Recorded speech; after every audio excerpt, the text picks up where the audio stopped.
Shalom murid Kristus, karakter of the month pada bulan ini adalah pengampun.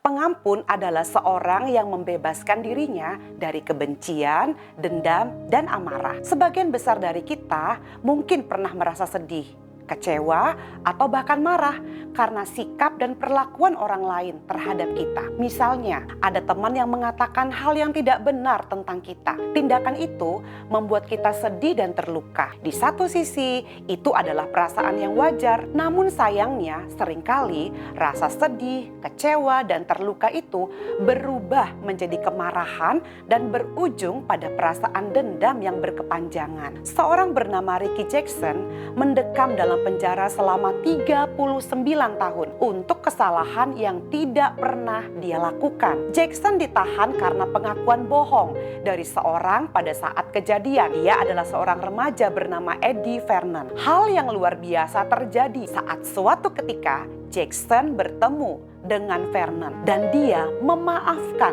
orang yang telah menggiringnya ke dalam penjara. Luar biasa, tidak ada kepahitan yang tersisa di dalam hati Jackson dalam pertemuan itu. Jackson tidak menyalahkan Vernon, dia memaafkan. Jackson bahkan memeluk dan menghibur Vernon serta berkata, "Tidak apa-apa, aku sudah memaafkan." Murid Kristus, pengampunan yang sempurna juga telah diteladankan oleh Tuhan Yesus saat ia mengampuni para penjahat yang telah menyakitinya dengan penyiksaan yang paling hebat yang pernah ada dalam dunia ini. Di atas kayu salib, Tuhan Yesus berkata, "Ya Bapa, ampunilah mereka, sebab mereka tidak tahu apa yang mereka perbuat." Murid Kristus, mengampuni orang yang menyakiti kita mungkin akan terasa sulit atau bahkan dianggap mustahil untuk dilakukan jika kita mengandalkan diri sendiri. Mengampuni memang tidak mudah, tapi mari kita memandang kepada Kristus yang memberi kekuatan untuk mengampuni. Dengan mengingat dan memandang pengampunan